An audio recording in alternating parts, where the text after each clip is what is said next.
मसीह यीशु के बबरकत और जलाली नाम में आप सबों की सलामती हो। मैं एक बार फिर अपने चैनल फैसल रहमत में आप सबको खुशामदीद करता हूँ। किताब का नाम तालमुद। किताब मुक़द्दस के मज़ामीन, तफासीर, तालीमात, शायरी, रिवायात और उन शख्सियात की मुख्तसर सवानह हयात से इक़्तबास जिन्होंने इसकी जामे तफसीर की। असल ज़ुबान इब्रानी से अंग्रेज़ी तर्जुमा एच होलानो, उर्दू तर्जुमा स्टीफ़न बशीर, नाशिर मकतबाए अनावीम Pakistan, GT road, Sadhoke ज़िला गुजरांवाला। किताब तालमुद, अंग्रेज़ी में तर्जुमा एच पोलानो, उर्दू में तर्जुमा स्टीफ़न बशीर, नाशिर मकतबाए अनावीम Pakistan, GT road, Sadhoke ज़िला गुजरांवाला, ताबे अरकम एंटरप्राइजेज़, लाहौर। बार अव्वल मई 2003, बार दोम मई 2006, बार सोम जून 2010, तादाद 2000, कीमत 350 रुपये, सीरियल नंबर B101-T39-EC10। मकतबा अनावीम पाकिस्तान मोमिनीन का एक खुद मुख्तार इदारा है जो गैर तिजारती बुनियादों पर कलीसिया में मोमिनीन की तालीम व तरबियत और इलाहियाती अदब की इशाअत व फ़रोग़ के लिए काम करता है। इसकी शाया करदा कुतब मुसन्निफ़ीन के नुक्ता नज़र और आरा की तर्जुमान हैं, जिससे मकतबा अनावीम पाकिस्तान का मुत्तफ़िक होना ज़रूरी नहीं। फहरिस्त पुश्तबान प्रोफेसर असलम ज़ियाई। कीमती असासा स्टीफ़न बशीर। तारुफ नंबर 1, तालमुद की नौइयत और वुसअत। नंबर 2, तालीफ के तारीख़ी मराहिल। हिस्सा अव्वल, बाइबल मुक़द्दस की तारीख़। नंबर 1, कायीन, हाबिल और बाबुल का बुर्ज। मज़ामीन: हाबिल का कत्ल, हनूक, लामक, कायीन की वफ़ात, हनूक की रास्तबाजी, आदम की वफ़ात, हनूक का आसमान पर उठाया जाना, मतुशाइल, लामक, नूह, तूफ़ान, नमरूद, बुर्ज की तामीर, ज़ुबान में इख्तिलाफ। नंबर 2, अब्राम की पैदाइश, सदूम और अमूरा। मज़ामीन: ताराह, उसके बेटे अब्राम की पैदाइश, उसको मार डालने का मंसूबा, उसका खुदा की मुआरफत हासिल करना और नूह से मुतालिया करना, उसका अपने बाप के घर में वापस आना, वो अपने बाप के बुतों को तोड़ता है, उसकी कुलदानियों के ऊर रिहाई, उसके भाई हारान की वफ़ात, अब्राम किनान में क़याम करता है, उसकी लूत से अलहदगी, सदूम, उसके बाशिंदों की शरारत, उनके गलत कामों के वाक़यात, शहर की तबाही। नंबर 3, इसहाक की पैदाइश, شکم کی جنگیں۔ مضامین: اسحاق کی پیدائش، ہاجرہ اور اسماعیل کی برخاستگی، ابرام کا اسماعیل کو ملنے جانا، اچھی میخ، اسحاق کی قربانی، اس کی رہائی، سارہ کی وفات، عیسو اور یعقوب کی پیدائش، ابرام کی وفات، عیسو اپنے پہلوٹے ہونے کا حق بیچتا ہے، یعقوب کا سفر، لابن یعقوب کا استقبال کرتا ہے، عیسو اور یعقوب کی ملاقات، یعقوب شکم میں قیام کرتا ہے، دینا اور حمور کا بیٹا، یعقوب کے بیٹوں نے بدلہ لیا، اموریوں کا خوف، راخل کی وفات۔ نمبر 4، یوسف کی جوانی اور مصر میں سرفرازی۔ مضامین: خوابوں کا استاد، یوسف اپنے بھائیوں کے ذریعے بیچا گیا، وہ مصر میں لایا گیا، یعقوب کا غم، زلیخا، پوتیفرا کی بیوی، جھوٹا الزام، یوسف قید میں، سردار ساکی، اسحاق کی وفات، اسحاق کی جائیداد کی تقسیم، فرعون کا خواب، فالگروں کی ناکامی، یوسف کی تعبیر، یوسف دوسرے درجہ کا حاکم۔ نمبر 5، یوسف کی عظمت اور یعقوب کا مصر میں آنا۔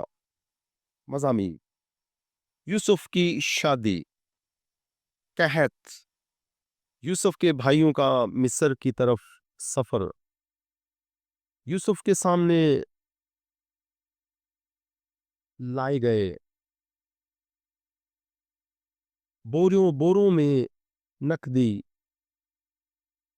بنیامین مصر میں، چاندی کا پیالہ، یوسف اور یہودا، یوسف اپنے آپ کو ظاہر کرتا ہے، یعقوب کا اپنے بیٹے کو ملنے کے لیے سفر۔ نمبر 6، یعقوب اور بیٹوں کی وفات، موسیٰ مصر سے رہائی۔ مضامین: یعقوب کی وفات، اس کا دفن، عیسو کی مداخلت، عیسو کا دان کے بیٹے حشیم کے ذریعے قتل، فرعون کی وفات، یوسف کی موت، یعقوب کے بیٹوں کی وفات، نیا بادشاہ، فیتوم اور رمسیس، ہلاک کرنے کا اعلان، موسیٰ کی پیدائش، فرعون کی بیٹی کا اسے گود لینا، اس کا ایتھوپیا کی طرف سفر کرنا، اس نے مدیان کی طرف سفر کیا اور رویل کی بیٹی سفورہ سے شادی کی، وہ فرعون کے پاس بھیجا گیا، آفتیں، اسرائیلیوں کی رہائی، بحر کلزم سے گزرنا۔ حصہ دوم، بائبل مقدس کی تفسیر کے نمونے۔ نمبر 1، مصر سے رہائی۔ نمبر 2، 10 آفتیں۔ نمبر 3، موسیٰ کی وفات۔ نمبر 4، استیر کی کتاب۔ نمبر 5، سلیمان دانشمند بادشاہ۔ حصہ سوم، ربیوں کی تعلیم اور زندگی کے واقعات۔ نمبر 1، ربی یہودا۔ نمبر 2، راست باز ربی شمعون۔ نمبر 3، ربی اسماعیل کاہن اعظم۔ نمبر 4، ربی میئر۔ نمبر 5، रबी हलल हन्नासी। नंबर 6 रबी राशि। नंबर 7 रबी मैमूनी देस। नंबर 8 रबी अमनून। रबियों की तालीम। नंबर 1 फैज़ रसानी। नंबर 2 हिल्म। नंबर 3 खुदा का खौफ। नंबर 4 वालिदैन की इज्जत करना। नंबर 5 शरीयत का मुतालिया। नंबर 6 दुआ। नंबर 7 सब्बत। नंबर 8 जजा और सजा। नंबर 9 तिजारत। नंबर 10 मौत। नंबर 11 रबी की वफात पर वाइज रबियों की जिंदगी के वाकयात। नंबर 1 रबी अकीबा।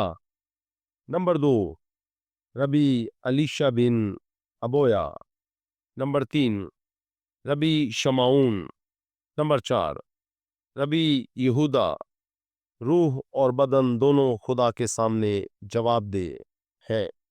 नंबर 5 रबी यूशुआ। मुस्तकबिल के मुतल्लिक खुदा का इल्म।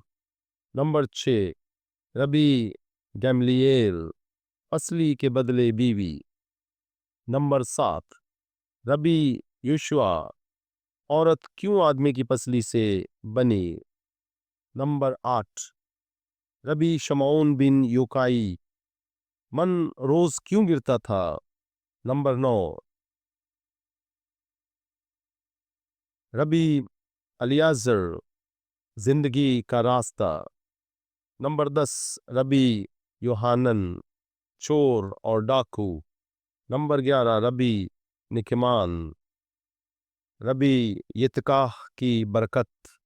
नंबर 12 रबी गबिया बिन पसीसा। नंबर 13 अक्लमंद बादशाह। हिस्सा चहारम रबियों के अकवाल अमसाल और रिवायात। नंबर 1 रबियों के अकवाल। नंबर 2 सहराई जजीरा। नंबर 3 बादशाह और बूढ़ा आदमी। नंबर 4 दावा का सबूत। नंबर 5 सूद के साथ अदायगी। नंबर 6 नेवला और कुआं। नंबर 7 कानूनी वारिस। नंबर 8 दुनिया में कुछ भी बेफायदा नहीं। नंबर 9 ईमान का अजर। नंबर 10 अब्तिनोस और गारमाह। नंबर 11 खुदा पर तवक्कल। नंबर 12 दुल्हा और दुल्हन। नंबर 13 सच्चाई। नंबर 14 विथार की तबाही। नंबर 15 यरूशलेम की तबाही। नंबर 16 यरूशलेम की दूसरी तबाही। नंबर 7 हन्ना और उसके 7 बेटे। हिस्सा पंजुम शहरी और फौजदारी कवानीन मुकद्दस ईदें। नंबर 1 शहरी और फौजदारी कवानीन का खाका। नंबर 2 ईद फसा। नंबर 3 पेंतिकोस्त या हफ्तों की ईद। नंबर 4 नया साल या यादगार दिन। नंबर 5 यौम कुफारा। नंबर 6 सकूत या ईद खयाम। नंबर 7 ईद तजदीद हनुका। नंबर 8 ईद फूरियम पुश्तबान। बनी इसराइल को बयान करने के लिए बाइबल मुकद्दस में 3 बुनियादी तौर पर 3 इस्तिलाहात इस्तेमाल की गई हैं। बाइबल मुकद्दस के बाज़ हिस्सों में उन्हें इब्रानी कहा गया है। इब्रानी लोग इबर पैदाइश 11वां बाब 14वीं आयत की औलाद हैं। इबर की नस्ल में से होने की वजह से बुजुर्ग अब्राहम पैदाइश 14:13 को, इब्रानी बुजुर्ग यूसुफ पैदाइश 39:17 को, इब्री और बनी इसराइल मन हैसुल कौम जमायत, इब्रानियों खरूज 5वां बाब 3री आयत, 7वां बाब 16वीं आयत, 9वां बाब 1ली आयत और 13वीं आयत। कहा गया है दूसरी इस्तिलाह बनी इसराइल होने की वजह से इसराइली है, जो अहले यहूद की शनाख्त के लिए इस्तेमाल की जाती है। बुनियादी तौर पर यह लफ्ज़ इसराइल याकूब का नाम है, पैदाइश 32वां बाब 28वीं आयत, और उसकी औलाद होने की वजह से उसके बेटों की औलाद को बनी इसराइल कहा जाता है। खुरूज 1 बाब 12वीं और 13वीं आयत। आज का लफ्ज़ इसराइल उस खुद मुख्तार रियासत के लिए मुस्तामिल है जो 14 मई 1948 को वजूद में आई। इस रियासत के बाशिंदा को आज इसराइली कहा जाता है, खा मजहबी एतबार से वो गैर इसराइली ही क्यों ना हो, लेकिन बाइबल मुकद्दस में ये इस्तिलाह बनी इसराइल के लिए मुस्तमिल है। रूमियों 9वां बाब 4 और 6 आयत। तीसरी इस्तिलाह यहूदी है, नहम्या 5वां बाब 1ली आयत, 13वां बाब 23वीं आयत, आस्तर 3रा बाब 4थी आयत, 6 बाब और 13वीं आयत। इब्रानी इसराइली यहूदी नस्ल का तुर्राए इम्तियाज बयान करते हुए पौलुस रसूल लिखता है कि खुदा का कलाम उनके सुपुर्द हुआ। रोमियो 3रा बाब 2री आयत। एक और मकाम पर पौलुस रसूल फरमाता है वो इसराइली हैं और लेपालक होने का हक और जलाल और अहूद और शरीयत और इबादत और वादे उन्हीं के हैं, और कौम के बुजुर्ग उन्हीं के हैं, और जिस्म की रूह से मसीह भी उन्हीं में से हुआ, जो सबके ऊपर और अबद तक खुदाए महमूद है। आमीन। रूमियो 9वां बाब 4 और 5वीं आयत। एक लिहाज से बनी इसराइल खुदा के कलाम के इस हिस्सा, जिसे पुराना अहदनामा या अहदे अतीक कहा जाता है, अमीन रहे हैं। मसीह खुदावंद और इब्तदाई रसूलों और ईमानदारों की बाइबल उस वक्त तक पुराना अहदनामा ही था, क्योंकि अहद जदीद की तमाम कुतब खुदावंद मसीह के आसमान पर जिंदा उठाए जाने के बाद अहाता तहरीर में आईं। अहले यहूद के ईमान के मुताबिक बाइबल मुकद्दस सिर्फ अहद अतीक है, जबकि मसीही ईमानदार पुराना और नया दोनों अहदनामों के लिए बाइबल की इस्तिलाह इस्तेमाल करते हैं। अहले यहूद के नज़दीक उनकी बाइबल मुकद्दस इब्रानी अहद अतीक खुदा का कलाम है, लेकिन उसे समझने के लिए यहूदी उलमा ने बाज़ दीगर मजमूए भी तैयार किए हैं जिन्हें मोतबर और मुस्तनद माना जाता है। ये मजमूए यहूदी तारीख़ के मुख्तलिफ अदवार में बतदरीज वजूद में आए। इनमें से चंद एक का इख्तसार के साथ तज़किरा किया जाएगा, ताकि मसीही ईमानदार भी उनसे शनासाई हासिल कर सकें। मिशना मिशना इब्रानी लफ्ज़ है जिसके मानी आयादा, दोहराई या हिदायत व तालीम के हैं।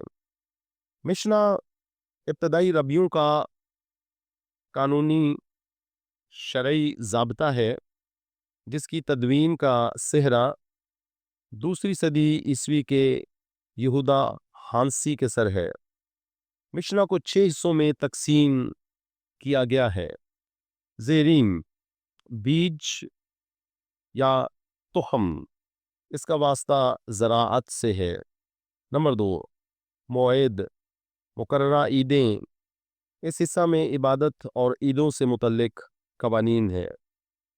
नशीन औरतें, इसमें शादी, तलाक और मिन्नत मानने के कवानीन हैं।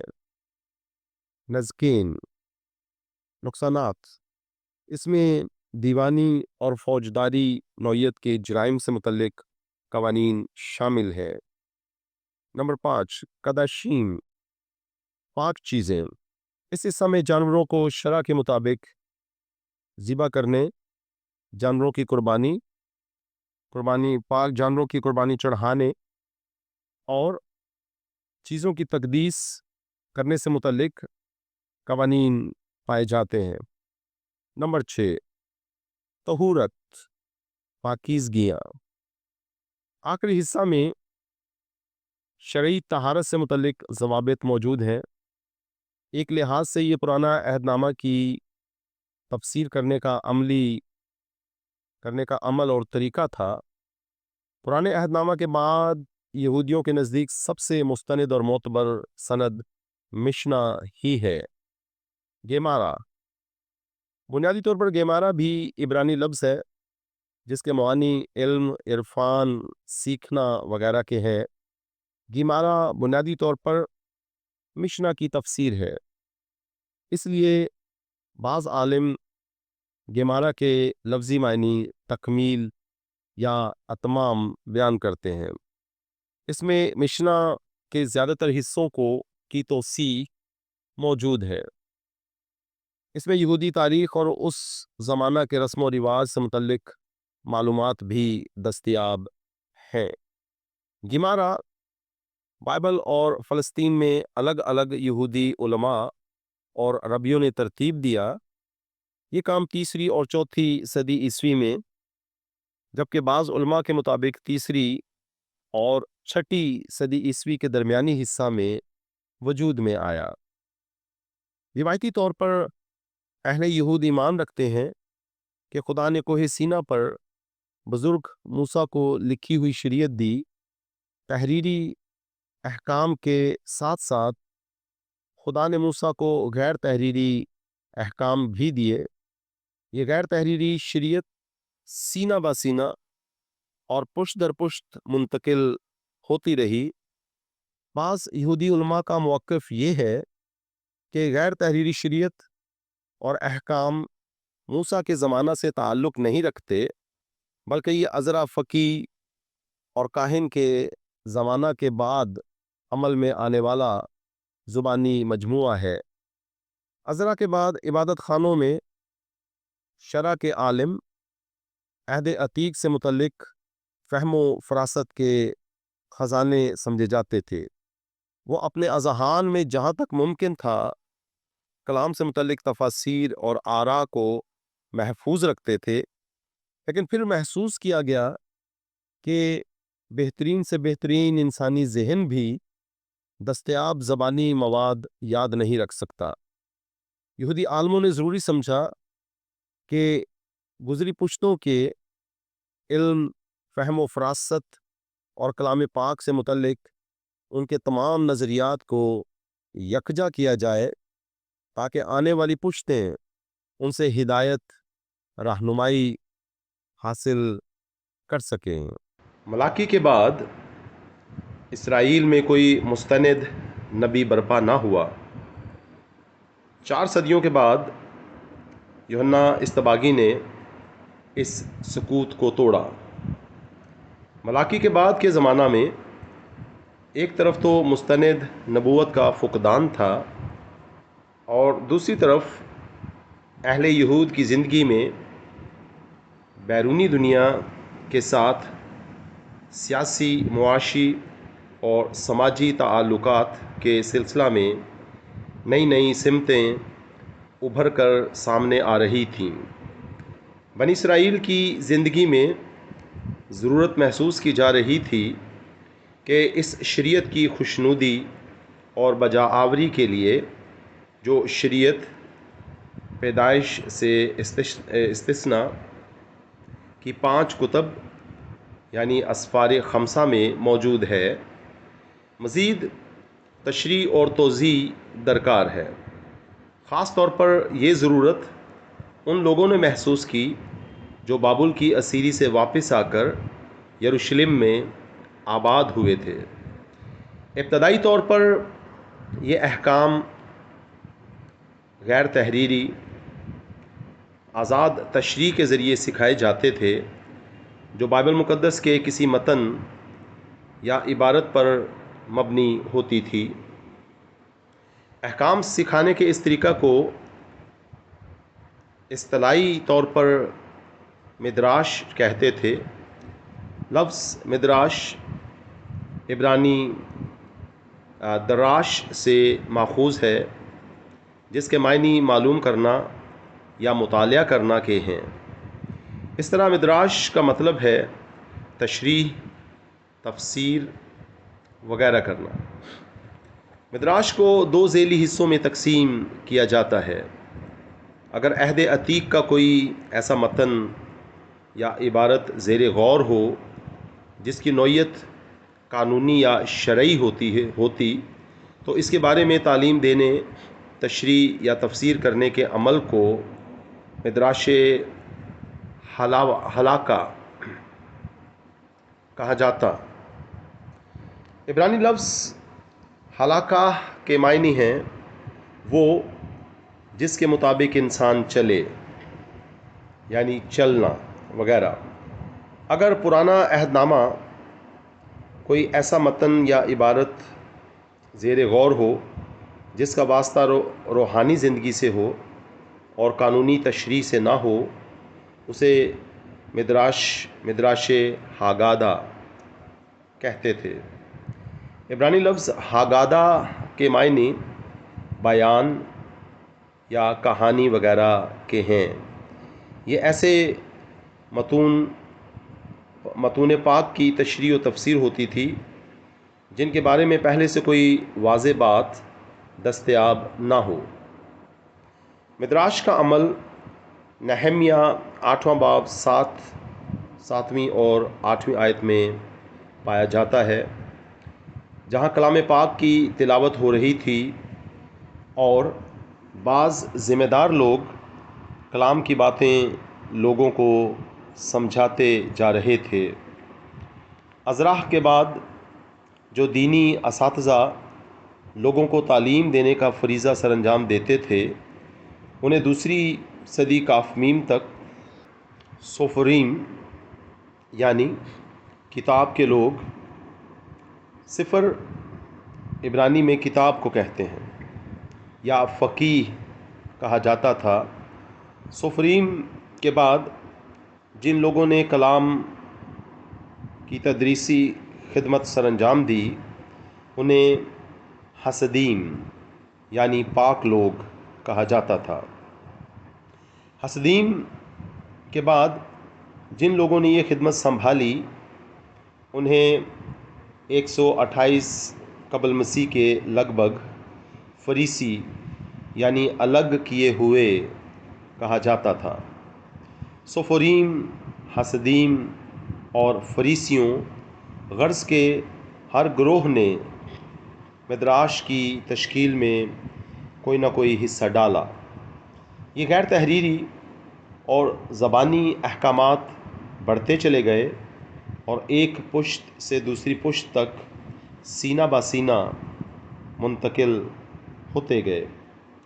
تیسری اور پہلی صدی قبل مسیح کے درمیان تعلیم دینے والے ایسے اساتذہ کی 5 جوڑیاں برپا ہوئیں جنہیں زوگت کہا جاتا تھا۔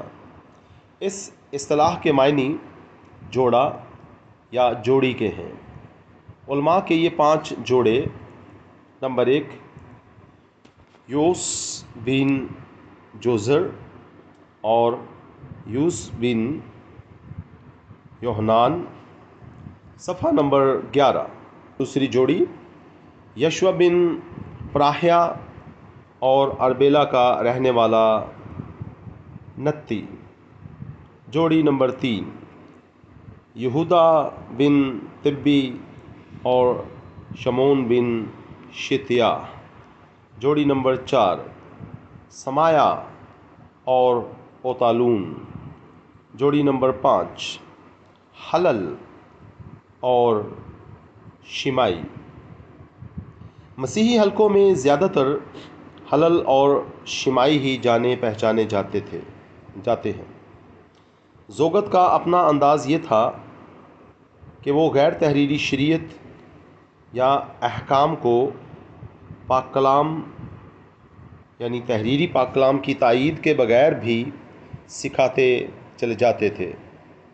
اس بات سے تنگ آ کر بعد کی پشتوں نے تعلیم دینے کا ایک نیا انداز رائج کیا جسے مشنا یعنی اعادہ یا دہرائی کہا جاتا تھا، اور تعلیم دینے والوں کو تنعیم کہا جاتا تھا، جس کا مطلب ہے زبانی ترسیل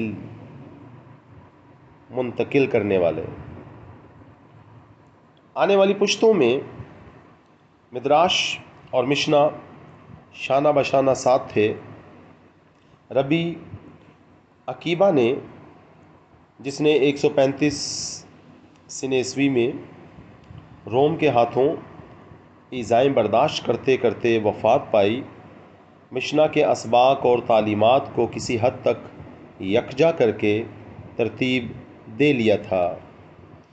اس کی موت کے بعد اس کے شاگرد ربی میئر 110 تا 175 صدی مسیحی میں یہ کام جاری رکھا، اور ربی یہودا ہانسی 135 تا 217 صدی مسیحی نے بھی یہ کام جاری رکھا۔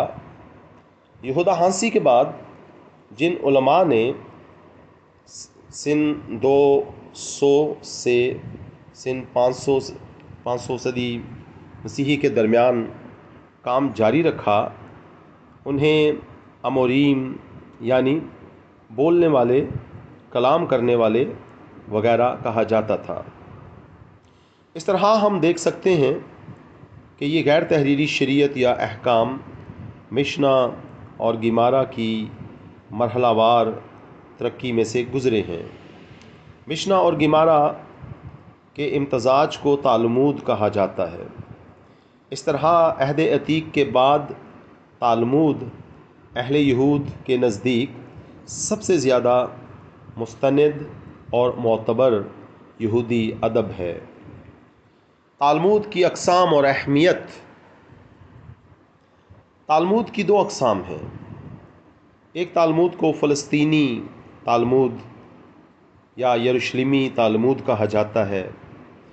اسے بنی مغرب کی تالمود بھی کہا جاتا ہے کیونکہ اس کی زبان مغربی ایرامی ہے۔ یہ تالمود 2ری، 3ری اور 4تھی صدی مسیحی میں یہودیوں کی ایذا رسانیوں کی وجہ سے نامکمل رہ گئی۔ اس تالمود پر تبریاس میں کام ہوا۔ دوسری تالمود بابلی تالمود کہلاتی ہے اور یہ مشرقی ایرامی میں لکھی گئی تھی۔ اس پر بابل میں رہنے والے یہودی علماء نے کام کیا ہے۔ یہ فلسطینی تالمود سے 3 گنا بڑی ہے، اور یہودیوں میں بابلی تالمود کو مستند اور معتبر مانا جاتا ہے، نہ کہ فلسطینی تالمود کو۔ یہودی قوم اور مذہب کی بقا بڑی حد تک تالمود کی مرہون منت ہے۔ ایذاؤں کے زمانے میں وہ اپنی تسلی کے لیے تالمود سے اسباق حاصل کرتے تھے۔ ایک دور آیا کہ تالمود کو ختم کرنے کے لیے بعض غیر یہودی قوتوں نے سر اٹھا لیا۔ 17 جون 1242 صدی مسیحی میں پیرس میں تالمود کو جلایا گیا تاکہ یہودیت کو دبایا جا سکے اور لوگ اس کا مطالعہ نہ کر سکیں۔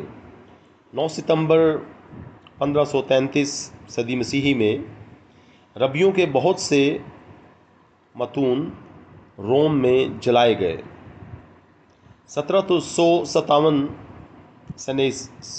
صدی مسیحی میں تالمود کی بہت سی جلدیں پولینڈ میں جلائی گئیں۔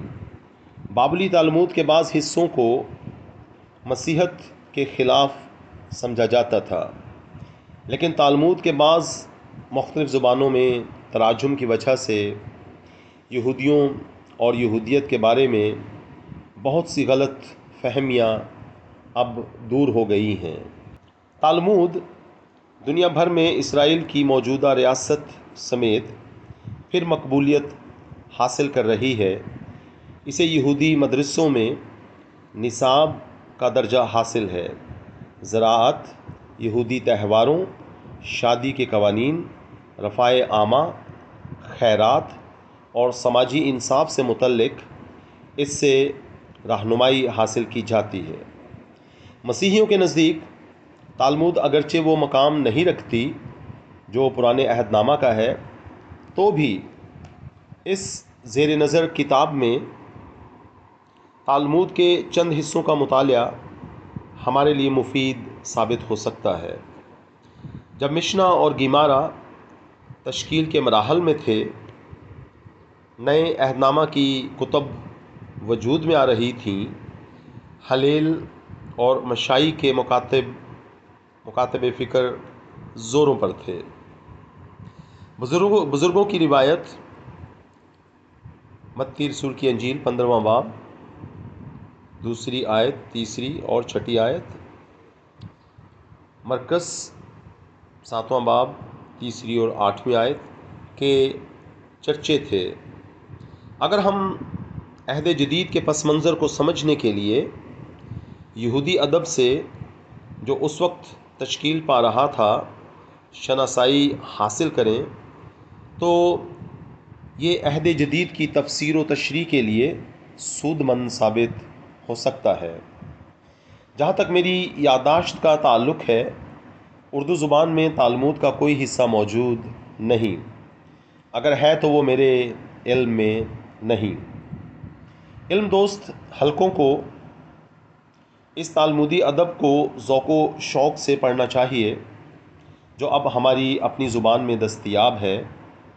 میں مبارکباد دینا چاہتا ہوں اسٹیفن بشیر کو، جنہوں نے بڑی محنت سے یہ ترجمہ کیا ہے، اور مکتبہ عناوین پاکستان کا شکر گزار ہوں جنہوں نے اس غیر معمولی ادبی پارہ کو شائع کر کے اردو دینی ادب میں ایک نئے منہاج اور نہج کا آغاز کیا ہے۔ میری دعا ہے کہ زیر نظر کتاب آپ کی زندگی میں برکت کا اور ذوق مطالعہ میں اضافہ کا باعث بنے۔ Professor Aslam Ziai, Gujranwala theological seminary, Gujranwala, 18 فروری 2002 صدی مسیحی۔